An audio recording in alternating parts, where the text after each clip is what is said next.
Welcome dear rockers, कैसे हैं आप सभी। कुकिंग एंड फूड लवर्स आज त्योहार मनाएंगे शायद, क्योंकि कई दिनों के बाद आज हम फिर लेकर आ गए कुकिंग पर आधारित एक कलरफुल और दिल खुश कर देने वाली फील गुड मूवी। वैसे तो इस लाजवाब और टेस्टी मूवी का लंबा चौड़ा इंट्रो देने का मन कर रहा है, लेकिन फिर सोचा कि आज के लिए चैनल के फैंस को अपनी ये किटर पिटर से थोड़ा आजाद कर लेता हूँ। इसलिए बिना टाइम वेस्ट किए चलिए देखते हैं 2019 में रिलीज हुई इस मूवी को, जिसका नाम है मिडनाइट डिनर। तो मूवी की शुरुआत में एक बहुत बड़े सिटी को दिखाते हैं, जिसके एक कोने में एक छोटा सा रेस्टोरेंट। यहाँ पे प्रॉन्स और नूडल्स को पकाकर एक आदमी टेस्टी डिश बना रहा होता है। यही है दोस्तों अपना हीरो शान। वैसे ये कोई नॉर्मल रेस्टोरेंट नहीं है, बल्कि एक मिडनाइट रेस्टोरेंट है, यानी रात के 12 बजे से लेकर सुबह के 7 बजे तक खुला रहता है। इसके कई रेगुलर कस्टमर्स हैं और वो रोज अपने फेवरेट डिशेस खाने यहाँ पर आते हैं। जो दिन में काम करते हैं, रात को यहाँ पर आकर डिनर करके फिर घर जाते हैं। इसके अलावा नाइट शिफ्ट करने वाले या फिर रात भर सिटी में घूम फिर कर घर जाने वाले लोग, मतलब इस तरह के इनके कई कस्टमर्स हैं। उन रेगुलर कस्टमर्स में से एक है बुजुर्ग, जिनका नाम है योयो। उनके पास बैठा है एक पुलिस ऑफिसर, नाम है पॉल।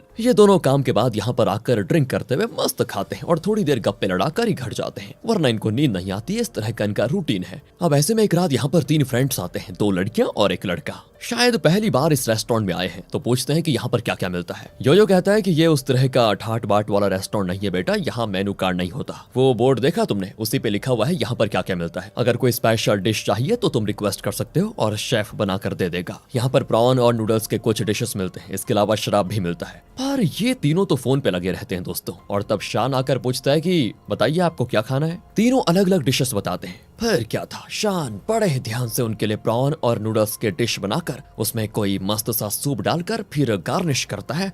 वाह यार, सच में पानी आ रहा है वैसे बोलते बोलते। अगर आपका भी यही हाल है तो एंजॉय कीजिए। उन तीनों कस्टमर्स का भी वही हाल होता है और वो जम के खाते हैं। अब सुबह होने के बाद शान बर्तन और किचन की साफ सफाई करके बचे हुए खाने को उस एरिया के डॉग को खिलाता है। यही इसका रोज का काम है। फिर घर जाकर फ्रेश होता है और मार्केट चला जाता है। वैसे एक बात बताऊं आपको, शान का इस दुनिया में कोई नहीं है, अकेले ही इसकी जिंदगी बसर हो रही है यार। और शायद इसी वजह से ये रेस्टोरेंट ही उसकी दुनिया है। तो मार्केट में वो रेस्टोरेंट के लिए सी फूड, मीट, सब्जियां वगैरह खरीद लेता है और वो रोज इसी औरत की दुकान से ये चीजें खरीदता है। इसका नाम है लीजा। जैसे शान के रेस्टोरेंट के कई रेगुलर कस्टमर्स हैं, उसी तरह कई साल से शान लीजा का रेगुलर कस्टमर है और इतने सालों से दोनों में काफी अच्छी दोस्ती भी हो गई है। फिर घर जाकर वो थोड़ा आराम करता है, उसके बाद वो अपने रेस्टोरेंट चला जाता है। उस रात भी वो तीनों फ्रेंड्स आते हैं और आपस में बात कर रहे होते हैं कि कल रात का जो डिश खाया था ना, कसम से उसका टेस्ट जीभ से निकल नहीं रहा, चिपक गया है बिल्कुल। मैं तो बस इंतजार कर रही थी कि कब काम खत्म हो जाए और कब यहाँ पर आकर टेस्टी खाना खाएंगे। एज यूजुअल दोस्तों, योयो और पॉल भी शराब पीकर खाना खा रहे होते हैं और तब लीजा आती है। तो शान पूछता है कि तुम्हारा फेवरेट डिश बनाऊं क्या?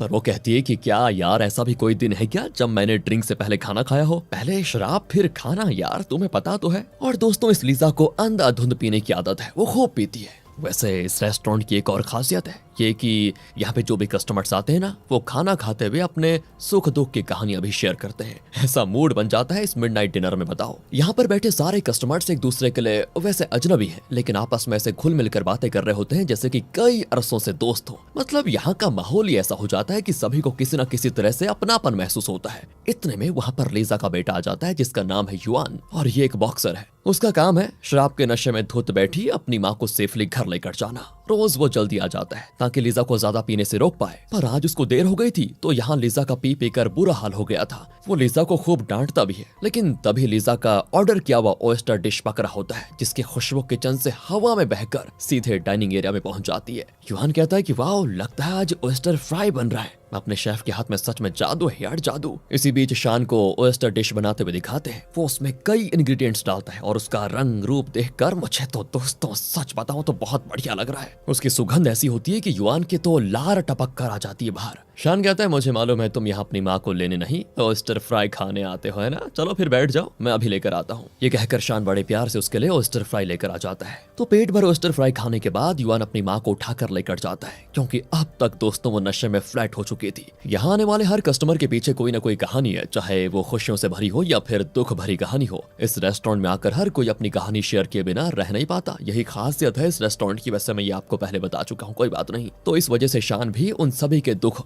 जानता है वैसे। अगली रात युआन अपने दोस्त के साथ रेस्टोरेंट में बैठकर आराम से खा रहा होता है। युआन किसी भी तरह एक बहुत बड़ा बॉक्सर बनना चाहता है, उसका सपना है। उसकी माँ की कमाई से ही उसका खर्चा चलता है, क्योंकि उसके पापा नहीं है ना। असल में उसका बॉक्सिंग हेलमेट डैमेज हो चुका है, लेकिन नया खरीदने तक के पैसे नहीं है उसके पास। वो बता रहा होता है कि मैंने माँ से बात कर लिया, वो जल्द ही मुझको नया हेलमेट दिलाएंगी वैसे। तब दोस्तों योयो उस हेलमेट को लेकर कहता है, ये छोटा डैमेज है बेटा, मैं कल इसको ठीक करके ले आऊंगा, तुम्हें नया खरीदने की जरूरत नहीं पड़ेगी। अब अगले दिन जब शान रेस्टोरेंट की ओर आ रहा होता है तो सामने एक औरत अपनी बेटी को व्हील चेयर पर बैठा कर ला रही होती है। ये भी इस रेस्टोरेंट की रेगुलर कस्टमर है। तो चुटकी पूछती है, अंकल आप आजकल स्वीट लोटस डिश क्यों नहीं बनाते हो, वो मेरा फेवरेट है, पता है आपको। शान कहता है, सॉरी बेटा, आजकल लोटस रूट फ्रेश नहीं मिल रहा ना, इसीलिए मैंने उसको बनाना बंद कर दिया है। वो कहती है, मेरे लिए एक बार बनाइए ना। तो शान भी कहता है कि ठीक है बेटा, आज तुम्हारे लिए मैं फ्रेश लोटस रूट लाकर तुम्हारा फेवरेट स्वीट लोटस डिश जरूर बनाऊंगा, ओके। फिर शान मार्केट जाकर लोटस रूट खरीदता है दोस्तों, और फिर किचन में आकर उसे अच्छे से कट करने लग जाता है। तभी योयो आकर युआन का डैमेज हेलमेट दे जाता है और कहता है कि अगर युआन आए तो उसको ये दे देना, मैंने इसको ठीक कर दिया है। फिर चुटकी और उसकी माँ आती है जिसका नाम है निया। शान स्वीट लोटस बना कर देता है जो दिखने में कैंडी जैसा लगता है। उसे चखकर तो चुटकी कहती है, सुपर बना है अंकल, मेरे पापा के बाद अगर कोई इस डिश को इतना टेस्टी बना पाया हो तो वो आप हो। शान कहता है, अच्छा क्या तुम्हारे पापा भी कुकिंग करते थे? हाँ, पर क्या करूं, अब वो हमें छोड़कर चले गए हैं। असल में दोस्तों चुटकी के पापा चल बसे हैं। उसकी माँ निया एक नर्स है और वो चुटकी का पूरा ख्याल रखती है। तो जब युआन आता है तो शान कहता है कि ये लो तुम्हारा हेलमेट, वो योयो देकर गए थे। अब वो भी उसको पहनकर देखता है तो चुटकी पूछती है, ये किस टाइप का हेलमेट है? वो कहता है, बॉक्सिंग हेलमेट है ये, लेकिन आपके मुंह पे ये जगह जगह सूजन क्यों है, लगता है अच्छी मार पड़ी है आपको। इस तरह दोस्तों चुटकी युआन का जरा मजाक भी उड़ाती है। अब बच्ची को देखकर युआन को हंसी आ जाती है और वो उसके साथ खेलने में लग जाता है। फिर वो चुटकी को उसके व्हील चेयर पर बैठाता है और माँ बेटी वहां से निकल जाती है। उनके जाने के बाद वो शान से पूछता है कि ये चुटकी को वैसे हुआ क्या है, वो चल क्यों नहीं सकती। शान उसे बताता है कि क्या है ना, किसी बीमारी की वजह से वो चुटकी चल नहीं पाती और उसकी माँ एक नर्स है जो काम भी करती है और अपनी बेटी की देखभाल भी। ये कोई कम बात नहीं है। यहाँ पर दोस्तों युआन को चुटकी के लिए सहानुभूति होती है, क्योंकि उसके खुद के पापा जिंदा नहीं है, इसीलिए। इतना ही नहीं, वो निया को पसंद भी करने लगा है। तो इसी बीच उसको पता चलता है कि उसकी माँ लिजा हॉस्पिटल में है। वो तुरंत वहां जाता है तो पता चलता है कि लिजा मार्केट में फिसल कर गिर गई थी। युआन उस पर चिल्लाता है कि माँ दिन में भी शराब पीने लगी हो क्या? अब जरूर तुम नशे में लड़खड़ा कर कहीं पर गिर गई होगी। पर दोस्तों बताऊं आपको, सच तो यह है कि अपने बेटे के लिए नया हेलमेट खरीदने के लिए ही वो दोगुना काम कर रही थी। उसी दौरान वो फिसल कर गिर गई थी। अब क्या करें बताओ। पर जब ये सच युआन को पता चलता है ना तो वो शर्मिंदा होता है और खुशी के मारे रोता भी है कि उसकी माँ उसके लिए कितना कुछ कर रही है। इसी बीच युआन की आवाज को सुनकर वहाँ की एक नर्स भागी चली आती है और ये कोई और नहीं, चुटकी की माँ निया है, जिसको देखकर युआन एक फ्लर्टिंग स्माइल करता है। वो भी स्माइल करती है दोस्तों और लगता है दोनों एक दूसरे को पसंद करते हैं। और लिजा तो दोस्तों मन ही मन दोनों का रिश्ता तय कर लेती है। कुछ दिन के बाद वो निया के बारे में सब कुछ पता लगा लेती है और शान से मदद मांगती है कि देखो निया और युआन की जोड़ी कैसी रहेगी। शान तो समझ नहीं पाता कि क्या कहूँ और क्या करना चाहिए मुझे इस पर। अब लिजा कहती है, मैं तुम्हें 2 लेटर्स दूंगी, एक तो तुम निया को दो और दूसरा युआन को दे देना। शान भी आराम से लेटर्स ले लेता है। फिर वो रेस्टोरेंट में चुटकी के लिए स्वीट लोटस बना कर देता है। अब वो जब उसको पढ़ती है ना तो हमें पता चल जाता है कि लिजा ने इस लेटर को ऐसे लिखा है जैसे कि खुद युआन ने इसको लिखा हो। तभी वहां पर युआन भी आ जाता है और उसे देखते निया की समझ में नहीं आता कि अब कहूँ क्या मैं। वो भी निया को देखकर बड़ा कंफ्यूज लगता है। अब जैसी चुटकी स्वीट लोटस खा लेती है ना तो युआन उसे उठाकर व्हील चेयर पर बैठाता है और तब भी दोस्तों इनकी नजरें मिलती हैं दोबारा और लगता है प्यार की चिंगारी जल रही है इनके बीच। उनके जाने के बाद भी ना युआन तो जैसे किसी दूसरी दुनिया में चला गया था। वो दरवाजे कोई देख रहा था। फिर शान उसे बुलाकर वो लेटर देता है जो उसकी माँ ने उसको देने को कहा था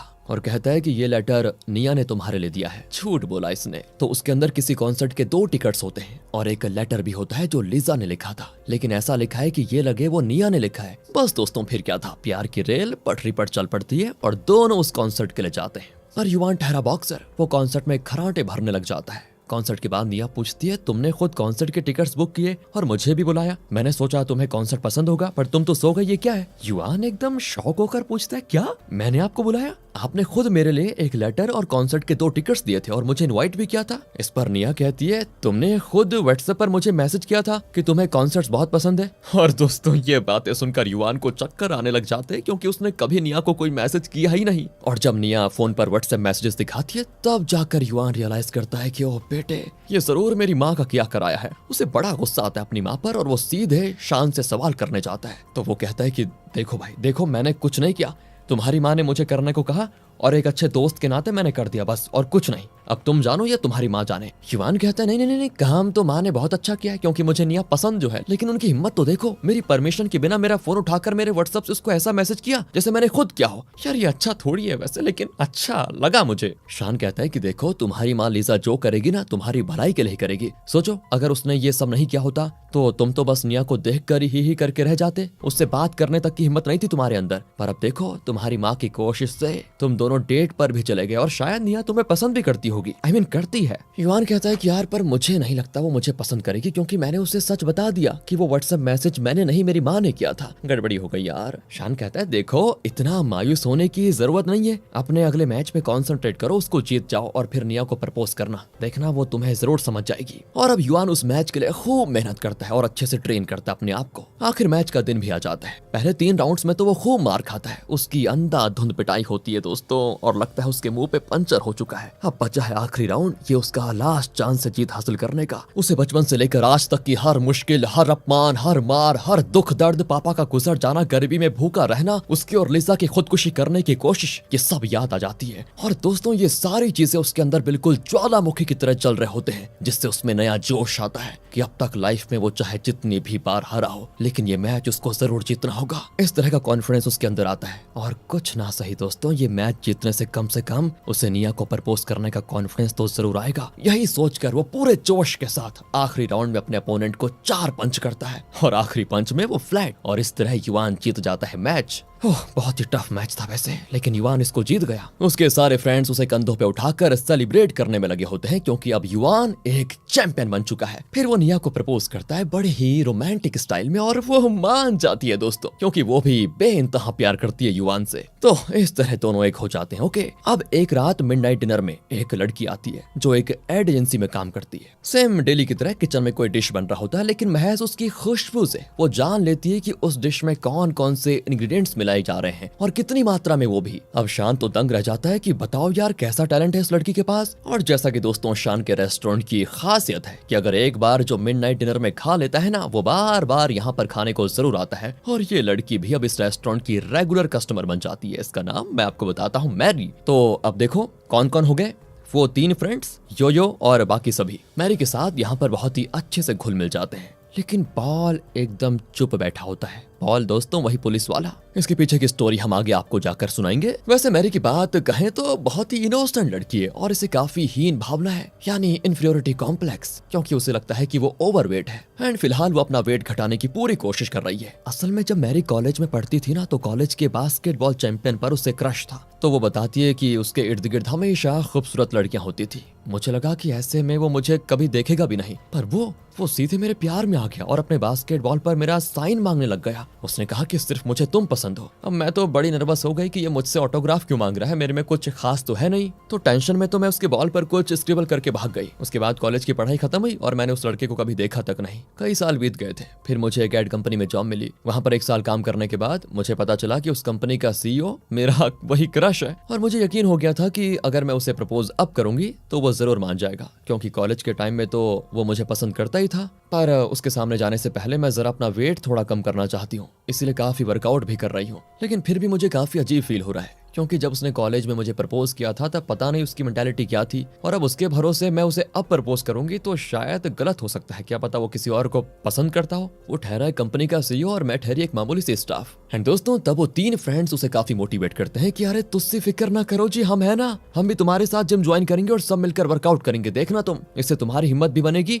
और कुछ दिनों में तुम काफी स्लिम भी हो जाओगी। इस तरह सभी मिलकर 1 महीना वर्कआउट करते हैं, लेकिन बात नहीं बनती। मैरी तो वैसी की वैसी रहती है दोस्तों, लेकिन फिर भी उसमें नई हिम्मत आ गई थी और वो अपने क्रश से प्रपोज करने चली जाती है। वो कंपनी का सीईओ होने के बावजूद बड़ी सादगी से पेश आता है और मैरी के साथ बड़ी इज्जत से बात करता है। वो कहता है कि कॉलेज के दिनों में सब कहते थे कि मेरे आगे पीछे कई खूबसूरत लड़कियां घूमती थी, पर पता है मुझे सिर्फ तुम पसंद थी, क्योंकि तुम बहुत ही इनोसेंट थी और शायद अभी भी उतनी ही इनोसेंट हो। इसीलिए उस दिन मैंने अपने बास्केटबॉल पर तुम्हारा साइन मांगा था। एक बात बताऊं, इतने साल बाद भी तुम्हारा साइन किया हुआ वो बास्केटबॉल मेरे पास ही है। कहकर वो मैरी को एक फोटो दिखाता है और दोस्तों यहाँ पता चलता है कि उसकी शादी हो चुकी है और ये लड़की उसकी वाइफ है। ये जानकर मैरी मायूस हो जाती है, क्योंकि उसे पूरा यकीन था कि इतने साल के बाद भी वो मेरा इंतजार कर रहा होगा, लेकिन नहीं, उसने शादी कर ली। पर अब सच जानकर मैरी उसे अपने दिल की बात नहीं बताती, बहुत ही नॉर्मली बात करने लग जाती है। वो कहता है कि हमारी क्लास की सारी लड़कियां मुझे देखती थी, लेकिन मुझे सिर्फ तुम पसंद थी और मैं हमेशा तुम्ही को देखता था, पता है। ये सुनकर मैरी खुशी से फूल ही नहीं समाती, क्योंकि उसे हमेशा से लगता था कि वो ओवरवेट है और उसे कोई पसंद नहीं करता। तो ऐसे में जब कोई ऐसा कुछ कहे तो जी तो खुश हो ही जाएगा। सोचिए मैरी को कितनी खुशी हुई होगी। अब उसमें कॉन्फिडेंस आ जाता है कि मैं जैसे भी हूँ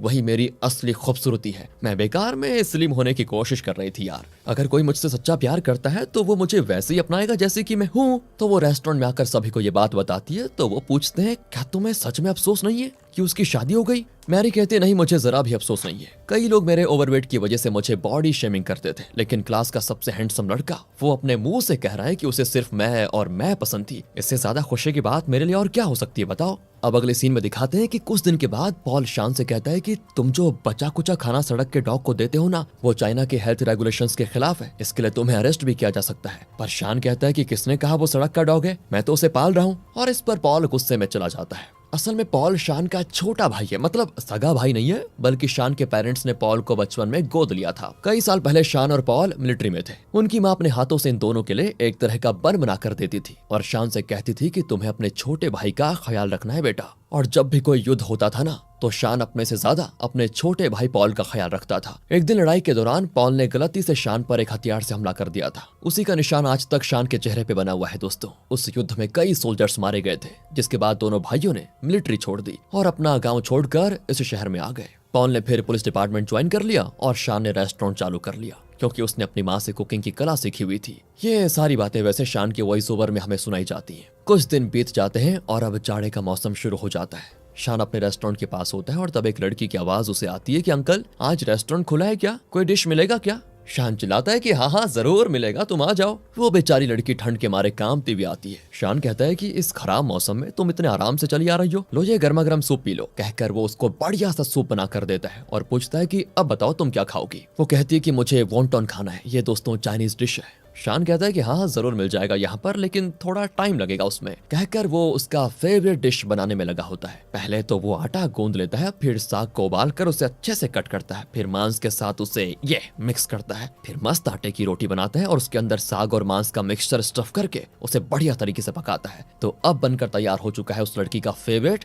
वॉन्टन डिश। उस लड़की के साथ शान भी बैठकर उसे खाने लग जाता है। असल में रेस्टोरेंट बंद हो चुका था, लेकिन फिर भी दोस्तों इस लड़की की भूख मिटाने के लिए शान ने उसको ये डिश बना कर दिया था और उसके साथ बैठकर उसने सुबह का नाश्ता भी कर लिया था। वो अपने किसी कस्टमर्स को निराश नहीं करना चाहता, ये उसकी खासियत है। तो वो लड़की कहती है अंकल इस डिश में ना बिल्कुल मेरी माँ के हाथ का जादू है। अच्छा, फिर तो तुम्हारी माँ शंघाई में रही होगी, क्योंकि ये डिश वहीं पर बनता है। तो तब वो लड़की बताती है कि हाँ मेरे पेरेंट्स शंघाई में ही रहते थे, लेकिन कुछ साल बाद वो कनाडा चले गए। फिलहाल दोनों जिंदा नहीं है, पर मैं यहाँ इसीलिए आई हूँ क्योंकि मैं एक सिंगर बनना चाहती हूँ। फिलहाल तो मेरे पास इस डिश के लिए भी देने को पैसे नहीं है, बहुत दूर से चली आ रही हूँ, बड़ी भूख लगी थी, इसीलिए मैंने शुरू में नहीं बताया कि मेरे पास पैसे नहीं है, प्लीज मुझे माफ कर दीजिए। अरे शान कहता है इसमें माफी मांगने की तो बात ही नहीं है, असल में रेस्टोरेंट कब का बंद हो चुका था, मैं तो अपने नाश्ते के लिए डिश बना रहा था और उसमें से थोड़ा तुम्हारे साथ शेयर कर लिया, इसमें मेरा क्या जाता है। वो भी कहती है थैंक यू अंकल, तो क्या आइंदा से मैं रेस्टोरेंट बंद होने के बाद आपके साथ नाश्ता करने आ सकती हूँ।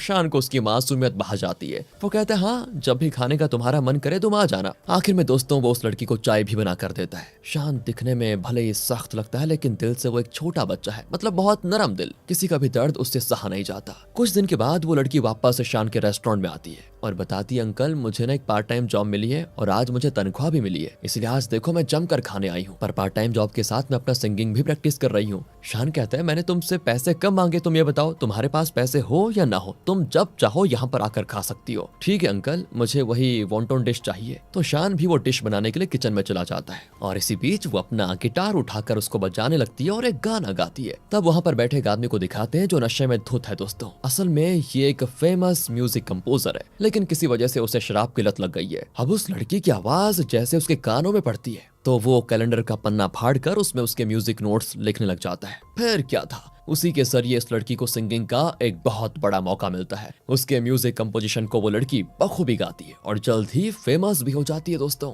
यही नहीं, कहानी में ट्विस्ट तो नहीं लेकिन अलग मोड़। इस दौरान उनके बीच प्यार भी हो जाता है, सब बढ़िया चल रहा होता है, लेकिन तब पता चलता है कि उस लड़की को ब्रेन ट्यूमर है और वो कुछ ही दिनों की मेहमान है। बेचारी ने सोचा भी नहीं था कि सिंगर बनने का सपना रातों रात इस तरह पूरा होगा और इतनी जल्दी उसकी खुशी खत्म भी हो जाएगी। लेकिन जब तक वो जिंदा है तब तक वो रोज शान के रेस्टोरेंट में आकर अपना फेवरेट वॉन्टन डिश खाती है। वो शान को बताती है कि जब मैं इस शहर में आई तो मेरी समझ में नहीं आया कि मैं यहाँ सर्वाइव भी कर पाऊंगी या नहीं, पर आपके रेस्टोरेंट में आकर मुझे न सिर्फ खाना मिला बल्कि हिम्मत भी मिली और सिंगर बनने का इतना अच्छा मौका भी मिला। आपके हाथ का वो वॉन्टन डिश खाकर मुझे ऐसा लगा जैसे मैं फिर एक बार अपनी माँ की गोद में हूँ। ये कहते कहते वो रोने भी लगती है और इस पर शान भी दोस्तों इमोशनल हो जाता है कि बताओ यार, इस छोटी सी उम्र में इस लड़की को ऐसी जानलेवा बीमारी हो गई। अपने आखिरी दिनों में वो लड़की रोज अपने प्रेमी के साथ यानी उस म्यूजिक कंपोजर के साथ शान के रेस्टोरेंट में आती है और उसके हाथ का बना वो वॉन्टन डिश खाती है। और यार आखिर में वो लड़की ना एक दिन दम तोड़ देती है अपना। उसके जाने के बाद वो म्यूजिक कंपोजर उसकी याद में म्यूजिक कंपोज करने लगता है। अब वो शराब भी छोड़ चुका था। वो अक्सर मिडनाइट डिनर में आकर अपनी प्रेमिका का वो फेवरेट वॉन्टन डिश खाकर जाता है। ये सारी बातें शान बहुत इमोशनल होकर हमें बताता है। अब एक दिन शान उस डॉग को ढूंढता है जिसे वो रोज खाना दिया करता था, लेकिन वो डॉग कहीं मिलता नहीं। शान परेशान हो जाता है कि कहीं म्युनिसिपालिटी वालों ने बेचारे को पकड़कर कहीं रख तो नहीं दिया। कुछ महीने के बाद मिडनाइट डिनर में एक लड़की आती है और लगता है दोस्तों ये इस रेस्टोरेंट को बखूबी जानती है। वो एक ऑमलेट मांगती है। शान भी उसे बना कर देता है और पूछता है कि ऑमलेट कैसा बना है। वो कहती है कि पहले जरा कड़वा लगा और फिर मीठा लगने लगा। यहाँ फ्लैशबैक में दिखाते हैं कि इस लड़की का नाम है सुशीला और उसके बॉयफ्रेंड का नाम है चैन। दोनों बचपन से बहुत ही अच्छे दोस्त हैं और गांव में रहा करते थे, लेकिन अब पढ़ाई पूरी करके शहर में नौकरी कर रहे हैं। चैन एक टैक्सी ड्राइवर है और रात भर गाड़ी चलाकर उसे जो पैसे मिलते हैं उसका एक हिस्सा वो अपने घर भेज देता है और बाकी से खुद का खर्चा चलाता है। और सुशीला एक मॉडलिंग चांस ट्राई कर रही है, पर जब तक वो चांस नहीं मिलता वो एक बड़े होटल में रिसेप्शनिस्ट की नौकरी कर रही है। सुशीला वैसे होटल में रहती है जबकि चैन भाड़े के घर को लेकर रह रहा है। क्योंकि चैन रात भर गाड़ी चलाता है ना, तो वो रोज शान के रेस्टोरेंट में खाना खाता है। एक दिन वो सुशीला को लेकर आता है। उसका फेवरेट डिश है ऑमलेट। शान का बनाया हुआ ऑमलेट खाकर वो कहती है मेरी नानी बिल्कुल ऐसा ही ऑमलेट बनाती थी। यानी कि मैं आपको बताना चाहता हूँ कि शान के मिडनाइट डिनर में जो भी कस्टमर आते हैं उन्हें यहाँ का हर डिश अपने परिवार के किसी न किसी सदस्य की याद जरूर दिलाता है। यही खासियत है इसकी, यही तो है शान के डिशेस की स्पेशलिटी। शायद इसी वजह से इस रेस्टोरेंट के कई रेगुलर कस्टमर्स हैं। चैन कहता है कि पहले तो मुझे एहसास नहीं था कि लोग इस रेस्टोरेंट की तारीफ क्यों करते हैं, लेकिन एक बार मैंने यहाँ के डिशेस टेस्ट किए तब मुझे पता चला कि लोग एक्चुअली में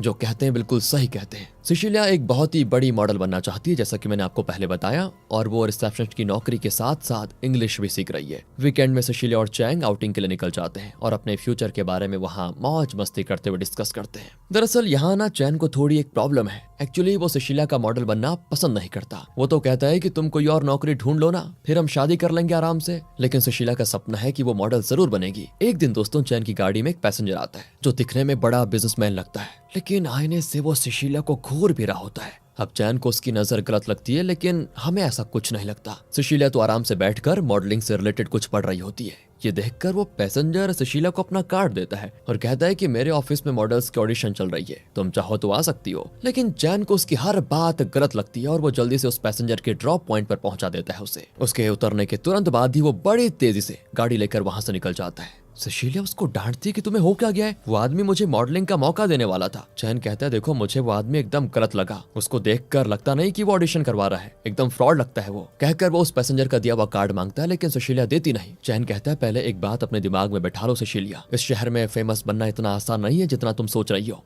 और इस पर सुशीला गुस्सा हो जाती है कि तुम कहना क्या चाहते हो, क्या मुझ में काबिलियत नहीं है, क्या मैं मॉडल नहीं बन सकती। इसी बहस में उन दोनों के बीच दूरियां आ जाती है। अगले ही दिन सुशीला उस आदमी के दिए हुए कार्ड का एड्रेस देखकर वहां ऑडिशन के लिए पहुंच जाती है। वहां पर एक लाइव प्रोग्राम चल रहा होता है जहां लड़कियों को ग्लैमरस ड्रेस में बिठाकर बातें की जाती हैं। यही है इनका ऑडिशन। हर मॉडल को अपने बारे में कुछ बताना है और उसके आधार पर एक जूरी फैसला करेगी कि किन लड़कियों को सिलेक्ट किया जाएगा। सुशीला भी अपने बारे में कुछ बता रही होती है। ये देखकर चैन को बड़ा गुस्सा आता है क्योंकि उसे लगता है कि सुशीला को उसे बताकर जाना चाहिए था कि वो कहाँ जा रही है। और तो और दोस्तों, उसे सुशीला का इस तरह ग्लैमरस ड्रेस में होना बिल्कुल अच्छा नहीं लगता। तो जब ऑडिशन खत्म हो जाता है, सुशीला मिडनाइट डिनर आती है। चैन भी उसके साथ होता है। वैसे इनके बीच फिर बहस हो जाती है। चैन कहता है कि तुम्हारे ड्रेस देखकर कितने गंदे गंदे कमेंट्स आ रहे हैं पता है तुम्हें, लेकिन तुम पर बस मॉडल बनने का भूत सवार हो गया है। उसके ताने सुनकर सुशीला चुप कैसे रहती यार। वो भी चिल्लाती है कि अगर मुझे घर में बंद पड़े रहना होता ना तो मैं गाँव में रह जाती। मैं शहर इसीलिए आई हूँ ताकि मैं अपना मॉडल बनने का सपना पूरा कर पाऊँ, और उससे मैं पूरा करके रहूंगी, देखना तुम। तो प्लीज तुम मेरे मामले में दखल मत दो और बस अपना काम पे फोकस करो। इनका झगड़ा देखकर बाकी कस्टमर्स परेशान हो जाते कि अचानक इन लव बर्ड्स के बीच ये कैसा झगड़ा हो हो गया। एक पॉइंट पर सुशीला को इतना गुस्सा आता है कि वो उठ कर चली जाती है। कई दिन बीत जाते हैं दोस्तों इसके बाद, और इतने दिनों में चैन ने सुशीला को नहीं देखा होता। उसके लिए जैसे वक्त रुक गया था और वो मिडनाइट डिनर में बैठकर बहुत शराब पी रहा होता है। तो यो उसको समझाता है कि अगर दुख भुलाने के लिए हर कोई शराब पीने लग गया तो ये दुनिया शराबी हो जाएगी। शराब किसी मसले का हल नहीं होता। थोड़ा शांत हो जाओ, फिर सुशीला से बात करो। उसका जो भी सपना है उसकी तुम्हें रिस्पेक्ट करनी होगी। यही तो है प्यार। अगर उसे तुम्हारे हिसाब से चलना हो तो उसकी अपनी पहचान का क्या है, उसे समझो, तब जाकर तुम दोनों की लाइफ अच्छी रहेगी। दूसरी ओर दोस्तों, वो आदमी जिसने सुशीला को मॉडलिंग का चांस दिया था, वो उसे 2 साल का कॉन्ट्रैक्ट साइन करने को कहता है, जिस दौरान उसे फौरन जाकर ट्रेनिंग करनी पड़ेगी। कहता है तुम्हें ट्रेनिंग पूरी करनी होगी, तब जाकर तुम एक टॉप मॉडल बन पाओगी। अब सुशीला सोच में पड़ जाती है कि इस पर साइन करूं या ना करूं। तो चैन सुशीला से मिलने के लिए एक रिंग लेकर आता है और बताता है कि मैंने तुम्हें नहीं समझा, इसके लिए प्लीज मुझे माफ कर दो। मैं तुम्हारे और तुम्हारे सपने के बीच में कभी नहीं आऊंगा। देखो, मैं भी बहुत मेहनत करके खुद को तुम्हारे काबिल बनाने की पूरी कोशिश करूंगा। कहकर वो सुशीला को वो रिंग देता है और पूछता है, क्या तुम मुझसे शादी करोगी? पर ये क्या यार, सुशीला ना हाँ करती है और ना करती है। वो एकदम से टूटकर रोने लगती है कि तुम्हारे बिना मेरी जिंदगी अधूरी है। ये मैं मानती हूँ, लेकिन मुझे अपना सपना पूरा करने के लिए 2 साल के लिए फौरन जाना होगा। तो शादी की बात फिलहाल मैं सोच भी नहीं सकती।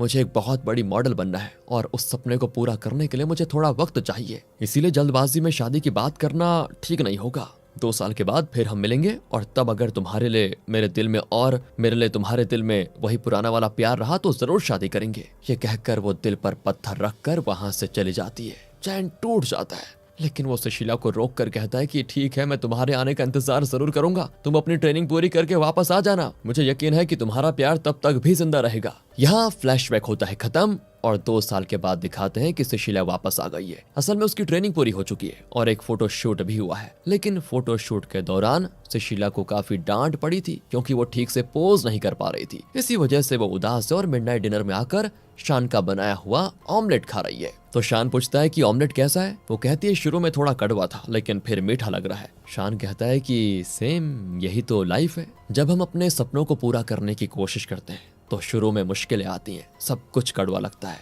पर हमें गिव अप नहीं करना बल्कि लगातार कोशिश करनी है। तभी जाकर सपना पूरा होता है और लाइफ बिल्कुल मीठी हो जाती है। तुम अपनी कोशिश और अपना कॉन्फिडेंस कभी मत छोड़ना, आखिर तक डटे रहना। उसकी बातें सुनकर सुशीला को थोड़ी हिम्मत आती है, लेकिन दोस्तों अब भी उसके अंदर उदासी छाई है। वो बाहर निकलकर चलने लग जाती है तो एक टैक्सी उसके पीछे आकर खड़ी होती है। ओ, ये कोई और नहीं चैन है, जिसे देखकर सुशीला की आंखों में खुशी के आंसू आ जाते हैं। इन 2 सालों में उसे डर था कि मॉडलिंग का सपना एक तरफ पूरा नहीं हो रहा, कहीं उसका प्यार भी खो ना जाए। लेकिन अब उसे एहसास हो जाता है कि चाहे वो लाइफ में कुछ भी खो दे, लेकिन चैन उसे छोड़कर कभी नहीं जाएगा। वो अपना प्यार कभी नहीं खोएगी। मतलब इस तरह दोनों एक हो जाते हैं। यहाँ से उस बेचारे डॉग को दिखाते हैं जिसे शान रोज खाना देता था। वो आज बहुत दिनों के बाद मिडनाइट डिनर के पास आया है और शान उसको खाना दे रहा होता है। तभी पॉल वहां पर 3 पीलों को लेकर आता है। वो बताता है कि इस डॉग को म्युनिसिपालिटी वाले पकड़ कर ले जाने वाले थे, लेकिन उनके आने से पहले मैं इसे अपने घर पर लेकर गया और वहीं से पालने लगा। फिर पता चला कि ये प्रेग्नेंट है, ये इसी के पिल्ले हैं। उस दिन पॉल गुस्से में मिडनाइट डिनर छोड़कर चला गया था, लेकिन अब उसका ये सरप्राइज शान को बड़ा अच्छा लगता है। यहाँ से सीधे सुशीला को दिखाते हैं। उसने जो फोटो शूट किया था उसकी फोटोज दोस्तों हर तरफ छपे होते हैं, हर मैगजीन्स पर उसकी फोटोज होती हैं। सुशीला चौंक जाती क्योंकि उसे तो ये लगा था कि इस फोटो शूट में कभी वो सिलेक्ट होगी नहीं, और तब रिवील होता है कि असल में सुशीला की फोटोज क्लिक की थी मैरी ने। वो सुशीला को जानती तक नहीं थी और ना ही सुशीला मैरी को जानती थी। लेकिन वही वाली बात है, शान के मिडनाइट डिनर में आने वाले वो 3 फ्रेंड्स वो बखूबी जानते थे, क्योंकि उन्होंने ही मैरी से रिक्वेस्ट किया था कि तुम्हारी एड कंपनी में सुशीला नाम की एक मॉडल का फोटो शूट हुआ था, तो तुम प्लीज अपना रिकमेंडेशन यूज करके उसके फोटोज को मैगजीन में छपवा दो। सुशीला के लिए दोस्तों का प्यार देखकर मैरी ने डिसाइड किया था कि वो सुशीला को एक फेमस मॉडल बनाने में जरूर मदद करेगी। दूसरी ओर युआन को दिखाते हैं जो एक और बॉक्सिंग में बिजी है, तो दूसरी ओर माँ की मदद भी करता है। बेटा काम कर रहा है तो माँ का आराम करना तो बनता ही है ना? इसलिए लिसा आराम से बैठकर गाने सुन रही होती है। इस तरह मिडनाइट डिनर में आने वाले उन 3 फ्रेंड्स ने, जिनके बारे में ज्यादा कुछ नहीं बताया गया, उन्होंने महज इस रेस्टोरेंट के कस्टमर्स होने के नाते यहाँ आने वाले दूसरे कस्टमर्स की बहुत ही अच्छी तरह मदद की। और यो उसके बारे में भी कुछ बताया नहीं गया था, लेकिन हाँ उसके बारे में एक खास इन्फॉर्मेशन पता चली है कि उसके और युआन की माँ लिसा के बीच एक लव स्टोरी पनप रही है। दोनों एक दूसरे को देखने के लिए ही शान के मिडनाइट डिनर में आते भी थे। दोनों एकदम छुपे रुस्तम निकले। वैसे यो का इस दुनिया में कोई नहीं है, वो सिंगल है और एकदम रेडी टू मिंगल है, इसलिए वो लिसा के साथ मस्त मिंगल हो गया था। आखिर में सभी मिलकर मिडनाइट डिनर में बैठकर अपना लेट नाइट डिनर एंजॉय करने लगे होते हैं। और तब शान के वॉइस ओवर में बताया जाता है कि इस बड़े शहर के कोने में है मेरा छोटा सा रेस्टोरेंट मिडनाइट डिनर। यहाँ आने वाले हर कस्टमर के पीछे एक स्टोरी है। अगर लाइफ को लेकर आपके मन में कोई सवाल हो तो एक बार मिडनाइट डिनर आइए, आपके हर सवाल का जवाब यहाँ आपको मिल जाएगा, इसीलिए जरूर आना दोस्तों। और शान के इसी मैसेज के साथ बहुत ही बढ़िया तरीके से होता है मिडनाइट डिनर का एंड। वैसे ये थी तो एक एंथोलॉजी जैसी मूवी, पर आपको कैसी लगी कमेंट करके जरूर बताइएगा। अगर ये वीडियो अच्छी लगी हो, एक्सप्लेनेशन में मजा आया हो तो लाइक कीजिए, चैनल को सब्सक्राइब ध्यान रखिएगा अपना क्योंकि बहुत जरूरी है। And finally thanks for watching.